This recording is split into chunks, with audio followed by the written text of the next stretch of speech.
वेदांता अस्पताल में चला था, जिसके बाद वे ठीक होकर के वापस अपने घर लौटे थे। और आखिरकार खबर है कि एक बार फिर से उनकी तबीयत खराब हुई है। इस बार सांस लेने में तकलीफ होने पर अमित शाह को एम्स ले जाया गया, जहां पर अमित शाह को भर्ती किया गया है।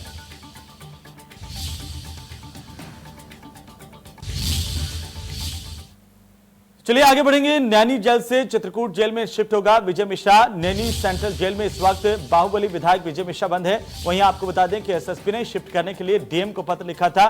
नैनी जेल में रसूख का इस्तेमाल कर सकता था विजय मिश्रा, इसी के चलते इसे यहां से शिफ्ट किया जा रहा है। 12 दिनों की न्यायिक हिरासत में विजय मिश्रा चल रहा है। इस वक्त की बड़ी अपडेट है, एसएसपी ने शिफ्ट करने के लिए एक पत्र लिखा है। जेल में रसूख का इस्तेमाल कर सकता था विजय मिश्रा, इसी को लेकर के एहतियात बरते गए हैं।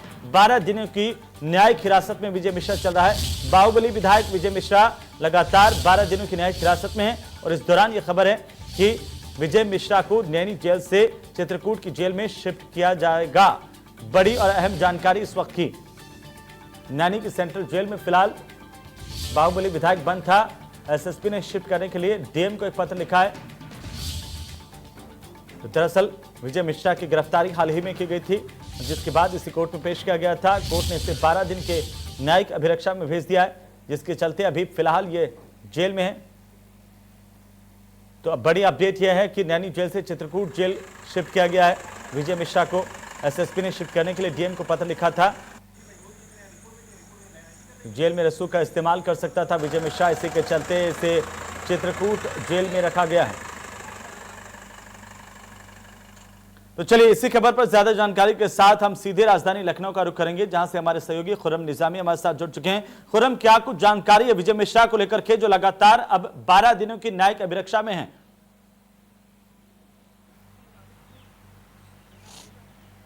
जी बिल्कुल, देखिए जो बाहुबली विधायक हैं विजय मिश्रा, वो 12 दिन की न्यायिक हिरासत में है। उन्हें चित्रकूट जेल शिफ्ट किया गया है और वहाँ के जो जेलर शिवप्रकाश, उन्होंने साफ तौर पर कह दिया कि आम कैदी न रखा जाएगा, किसी से मिलने नहीं दिया जाएगा और अगर कोई मिलना चाहेगा परिजनों में तो फ़ोन के जरिए उनसे बात कराई जाएगी। और साथ ही अगर कुछ उनका सामान आता है, उनके परिजन देते हैं तो सैनिटाइज करके पहुंचाया जाएगा। कोई भी अलग से उनको प्रोटोकॉल नहीं पालन किया जाएगा, आम कैदी न रखा जाएगा। क्योंकि चित्रकूट जेल, जो कि बता रहे थे जेलर साहब शिवप्रकाश, उनका ये कहना था कि नई जेल है, यहाँ बड़े अपराधियों को अभी तक रखने की व्यवस्था नहीं है।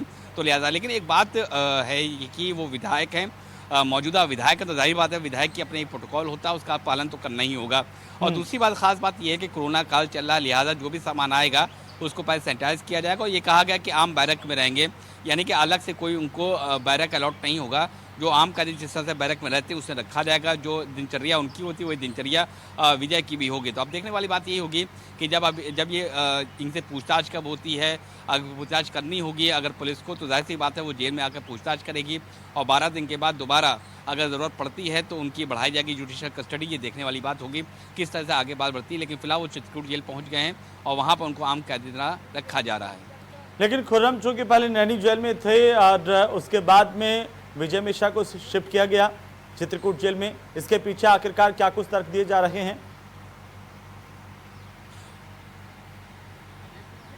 देखिए, इसका सीधा माने है कि जो ज्ञानपुर भदोही में इनका वर्चस्व चलता था और जो प्रयागराज में जो नैनी जेल है उसमें वहाँ उनका रसूख चलता था। तो जाहिर सी बात है कि वहाँ वो अपने कद का इस्तेमाल ना कर सके, रसूख का इस्तेमाल ना कर सके, इसलिए उनको चित्रकूट जेल भेज दिया गया। लेकिन अब वहाँ किस तरह से वो अपने रसूख का इंतजाम कर पाते नहीं कर पाते, ये बात की बात है। लेकिन जो एक संशय था कि कहीं वहाँ रहकर अपने रसूख का इस्तेमाल ना करें, इसलिए उन्हें एक ऐसी जेल में भेजा जा रहा है जहाँ उनको रसूख का इस्तेमाल करना बहुत मुश्किल हो जाए।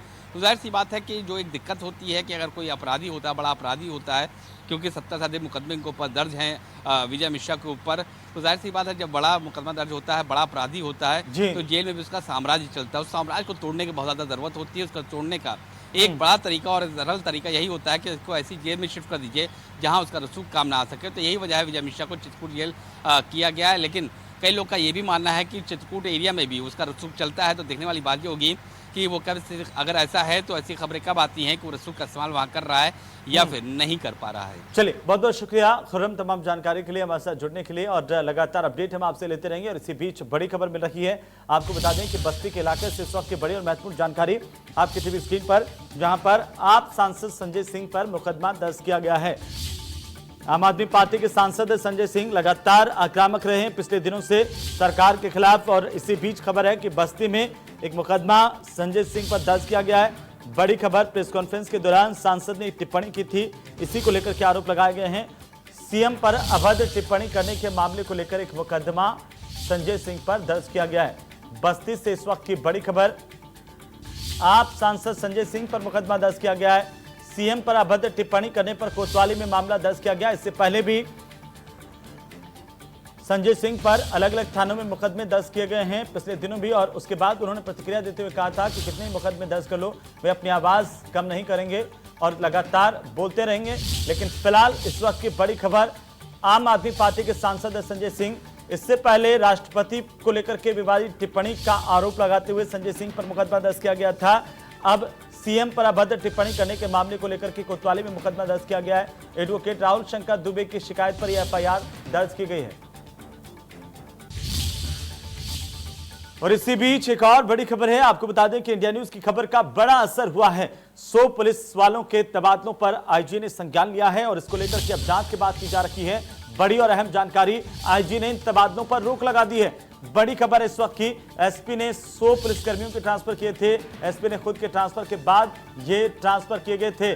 संजीव त्यागी, जिनका ट्रांसफर होने के बाद उन्होंने 70 से ज्यादा यानी कि 100 पुलिसकर्मियों के करीब ट्रांसफर कर दिए थे।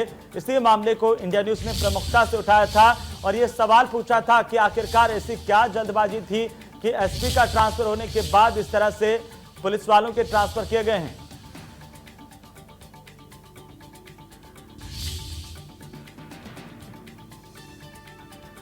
तो 100 पुलिस वालों के तबादलों को लेकर के अब इस पूरे मसले पर जब इंडिया न्यूज ने इसे उठाया और सवाल उठाए, उसके बाद एसपी ने खुद के ट्रांसफर के बाद ये ट्रांसफर करने को लेकर के हमने सवाल उठाए थे, जिसमें इंस्पेक्टर, दरोगा और सिपाहियों के तबादले किए गए थे। साथ ही साथ हम आपको बता दें कि इस पूरे मामले पर अब आला अधिकारियों की ओर से संज्ञान लिया गया है। इन तबादलों पर रोक लगा दी गई है। तो ये बड़ी अपडेट है इस वक्त की, बड़ी और महत्वपूर्ण जानकारी। इस वक्त हम आपको बता दें कि एसपी की ओर से तबादले किए गए थे। बिजनौर के एसपी पर इस बात को लेकर के कई सवाल उठे थे कि आखिरकार इतनी जल्दबाजी तबादलों की क्यों थी कि उनका तबादला होने के बाद आनंद फानंद में उन्होंने ट्रांसफर किए। इंडिया न्यूज ने इस खबर को प्रमुखता से उठाते हुए सवाल उठाया था और आखिरकार एसपी संजीव त्यागी, जिन्होंने ये ट्रांसफर किए, उनके तबादलों पर रोक लगा दी गई है।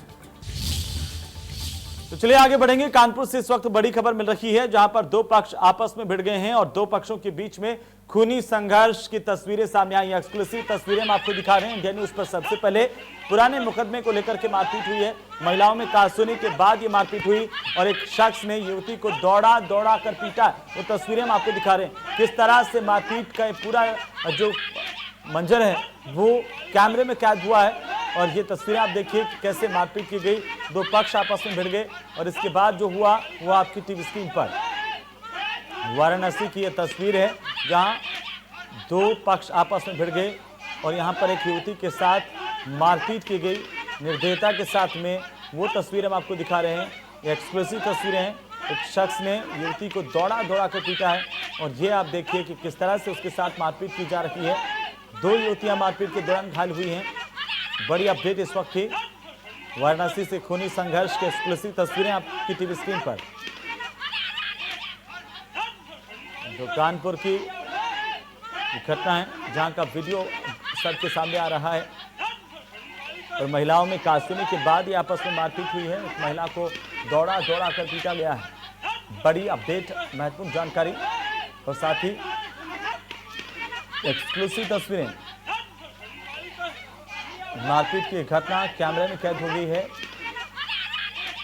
और इसके बाद आप देखिए कि किस तरह से न पुलिस और प्रशासन का कोई डर है। ज्यादा जानकारी के साथ हमारे संवाददाता राहुल वाजपेयी हमारे साथ जुड़ चुके हैं। राहुल, क्या कुछ जानकारी अपडेट इस वक्त आपके पास है इस वीडियो को लेकर के?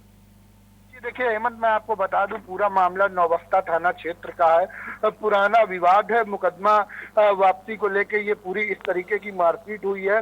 पहले एक महिला ने दूसरी महिला को पीटा, उसके बाद उसके पति ने दूसरी महिला को पीटा। कहीं ना कहीं पुलिस ने अब पूरा मामला दर्ज कर लिया गया है और वीडियो के आधार पर पुलिस कार्रवाई भी कर रही है। जी बिल्कुल राहुल, अब पुलिस की ओर से क्या कुछ कहा जा रहा है जब तस्वीरें सामने, किसी की गिरफ्तारी अभी तक हो पाई है? जी, पुलिस ने पूरा मामले को दर्ज करके जांच शुरू कर दी है और पुलिस का साफ तौर पे कहना है कि दोनों पक्षों में मारपीट हुई है। वीडियो में साफ नजर आ रहा है। दोनों पक्षों के खिलाफ कार्रवाई की जाएगी क्योंकि पूर्व में भी इनके खिलाफ मुकदमे दर्ज हैं। चलिए, बहुत बहुत शुक्रिया राहुल तमाम जानकारी के लिए। लगातार अपडेट हम आपसे लेते रहेंगे। तो चलिए आगे बढ़ेंगे। सोनभद्र में अनोखा वीडियो इस वक्त वायरल हो रहा है जहां पर सुअर के एक बच्चे को गाय दूध पिला रही है। इस वीडियो में दिखाई दे रहा है, ये वीडियो इन दिनों लोगों के बीच में चर्चा का विषय बना हुआ है। आपको बता दें कि रॉबर्टगंज के अशोकनगर इलाके का पूरा मामला बताया जा रहा है जहां पर सुअर के बच्चे को गाय के दूध पिलाने का ये दृश्य, हालांकि अलग अलग जानवरों की ओर से अलग अलग जानवरों के बच्चों को दूध पिलाने की तस्वीरें पहले भी सामने आती रही है। अब आप इस तस्वीर को देखिए और इस तस्वीर की चर्चा चारों तरफ है कि किस तरह से इंसानों में आपसी मतभेद हो सकते हैं लेकिन जानवर एक दूसरे के साथ भेदभाव नहीं करते। कई बार कुत्ते बिल्ली की तस्वीरें भी सामने आई हैं साथ में खेलते हुए। तो साथ ही साथ अब इस तस्वीर को देखिए, गाय के थन से सीधा दूध पीता हुआ सुअर का बच्चा है और यहाँ पर गंदगी के पास सुअर अक्सर विचरण करते रहते हैं। ऐसे में गाय भी आकर के बैठ गई थी और उसी का दूध पीने की कोशिश करता हुआ ये सुअर का बच्चा, लेकिन गाय इसको जरा भी बुरा नहीं मान रही है। और यही तस्वीरें इन दिनों रॉबर्टगंज के अशोकनगर इलाके का ये पूरा मामला बताया जा रहा है जो चर्चाओं में है। इंसान की जान लेने पर तुला हुआ है, आपस में दूसरे के खिलाफ मारकाट की तस्वीरें आती हैं, लेकिन पशुओं में किस तरह से आपस में एक दूसरे के प्रति जो लगाव दिखाई देता है वो तस्वीरें बयां करती हैं।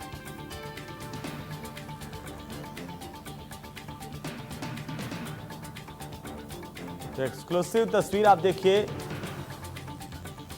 इंडिया न्यूज उत्तर प्रदेश उत्तराखंड पर।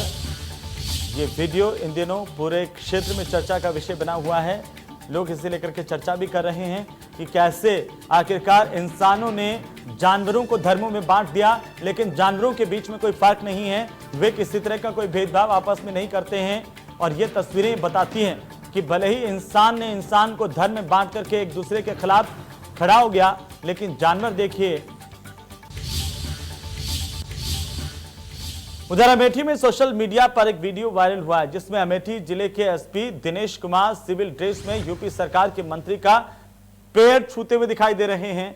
ये पहली दफा तो नहीं है लेकिन ये वीडियो चर्चाओं में है। इस वीडियो के सामने आते ही अमेठी की सियासत में हलचल मच गई है।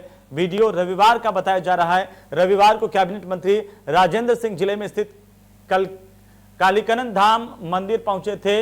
हाल ही में मंत्री कोरोना बीमारी की चपेट में आ गए थे। स्वस्थ होने के बाद अपनी पत्नी के साथ कालिका के दर्शन करने के लिए मंदिर पहुंचे थे और इसी दौरान मंत्री ने बताया था कि मैं बीमार था तो मां कालिका देवी को मानता था कि मैं ठीक हो जाऊंगा तो क्षेत्र के जितने भी प्रसिद्ध मंदिर है सभी का दर्शन करूंगा। मंत्री जब कालिका धाम में कालिका के दर्शन करने के लिए पहुंचे तो एसपी दिनेश सिंह ने उनके पैर छुए।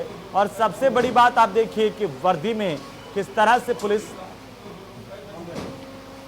नजर आ रही है, वो तस्वीरें इस वीडियो में सामने आई हैं।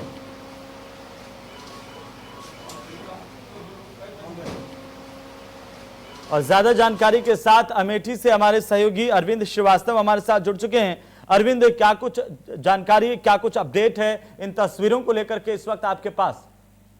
हेमंत जी, मैं आपको बता दूं कि मोती सिंह जो कि उत्तर प्रदेश सरकार के मंत्री हैं, वो कोरोना पॉजिटिव हुए थे और पॉजिटिव होने के बाद वो दो बार उनकी जांच हुई, वो जाकर के निगेटिव हुए और उस बीच उन्होंने अपनी मान्यता, पारिवारिक मान्यता उनकी रही कि हम स्वस्थ हो जाएंगे तो कालकन धाम मंदिर का और जनपद के अगल बगल के जितने भी मंदिर हैं सबका दर्शन करूंगा, सबका आशीर्वाद प्राप्त करूंगा। उसी को ध्यान में रखते हुए ये कालकन धाम पहुंचे थे। वहां पर जब पहुंचे हैं तो प्रोटोकॉल के साथ साथ कप्तान भी वहां पे मौके पे थे। जैसे ही वो गाड़ी से उतरे हैं, इन्होंने गाड़ी गेट खोल करके सबसे पहले झुक करके उनका आशीर्वाद लिया। जी। लेकिन अरविंद, ये सवाल इसलिए खड़ा हो रहा है दरअसल कि वर्दी में इस तरह से ना पुलिस के प्रोटोकॉल में है और ना ही वर्दी को लेकर के इसे कहा जा सकता है कि किसी के पैर छुए जाए। आपको अगर अपना व्यक्तिगत तौर पर कहीं निभाना है रिश्ता तो बिना वर्दी के हो सकता है, लेकिन सवाल इस बात को लेकर के क्या कुछ उठ रहे हैं? बिल्कुल, इस तरीके के सवाल हम लोग मीडिया में उठाए हैं और बात भी कही है जैसा कि जिले के कप्तान ने टेलीफोनिक वार्ता पे बताया कि हमारे उनके संबंध रहे हैं, पारिवारिक संबंध है, रिश्ते ऐसे हैं कि जिसकी वजह से हम लोग एक दूसरे का सम्मान करते हैं। लेकिन कहीं ना कहीं प्रोटोकॉल में एक वर्दी पहन करके एक अधिकारी के साथ जब वो प्रोटोकॉल में है, उस समय किसी मंत्री के सामने झुकना और पैर छूना, आशीर्वाद प्राप्त करना, ये तो सरासर अन्याय है। जी बिल्कुल सही तो यही कहा जा सकता है कि अगर आपको प्रोटोकॉल का नियमों का पालन करना है, जब आप वर्दी में हैं तो आप सैल्यूट कर सकते हैं मंत्री के नाते, लेकिन किसी के पैर छूना इस वर्दी का भी अपमान है और सवाल भी खड़े करता है। बहुत बहुत शुक्रिया हमारे साथ जुड़ने के लिए, तमाम जानकारी के लिए। तो चलिए आगे बढ़ेंगे। गोरखपुर में ह्यूमन ट्रैफिकिंग का खुलासा हुआ है। बड़ी और अहम जानकारी इस वक्त हम आपको बता दें, 19 बच्चों का यहां पर रेस्क्यू किया गया। बाल मजदूरी के लिए ये बच्चे ले जाए जा रहे थे। पुलिस ने 9 तस्करों को गिरफ्तार किया है। 3 बसों से इन बच्चों को ले जाया जा रहा था। बचपन बचाओ आंदोलन संस्था ने सफलता दिलाई। ज्यादा जानकारी के साथ सहयोगी सुशील हमारे साथ जुड़ चुके हैं। सुशील, क्या कुछ जानकारी?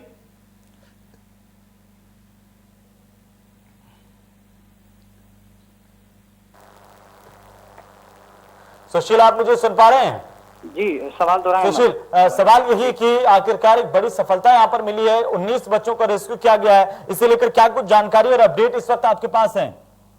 देखिए हेमंत, बिल्कुल बड़ी कामयाबी है। ये ह्यूमन ट्रैफिकिंग के बड़े रैकेट का पर्दाफाश हुआ है और ये चेकिंग के दौरान जो है टूरिस्ट बस जो है जिसमें 19 जो है किशोरों को भेजा जा रहा था, बिहार से दिल्ली जा रहे थे। ये अररिया जिले के रहने वाले ये हैं सभी, और इन सभी 19 बच्चे जो है ये पूरी तरीके से नाबालिग हैं और 9 लोग भी इसमें गिरफ्तार हुए हैं। ये ह्यूमन ट्रैफिकिंग के धंधे में लिप्त रहने के आरोपी गिरफ्तार हुए हैं और एनजीओ की शिकायत पर जो है एएसटीयू की टीम ने इसे गिरफ्तारी की है। खोराबाद थाना क्षेत्र की पुलिस और उनकी टीम और एएसटीयू की टीम पूरी मिलकर के और पूरी तरीके से एक बड़ी कामयाबी हाथ इनके लगी है और इसमें 9 लोगों की गिरफ्तारी हुई है, जिसमें 19 नाबालिग बच्चे जो है पुलिस ने बरामद कर लिए हैं। अब इन सभी बच्चों के घर वालों को सूचित किया जा रहा है, उसके बाद इन्हें उनके घर के परिवार वालों को सुपुर्द किया जाएगा और इन 9 जो आरोपी हैं उनसे पूछताछ की जाएगी कि ये कब से इस धंधे में लिप्त थे और कितने बच्चों को इस तरह से ह्यूमन ट्रैफिकिंग के जरिए ये भेज चुके हैं।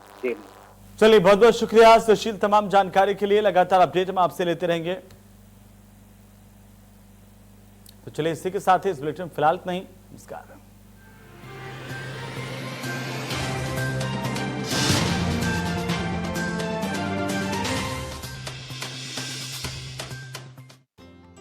एसोसिएट स्पॉन्सर भांगर सीमेंट, सस्ता नहीं सबसे अच्छा। उसके पास एक बंदूक थी और वो सटी। जब घर बैठे हैं तो बेकार के चैट ग्रुप्स तो बनेंगे ही। जब बेमतलब के चैट ग्रुप शो टाइम की बत्ती लगा दें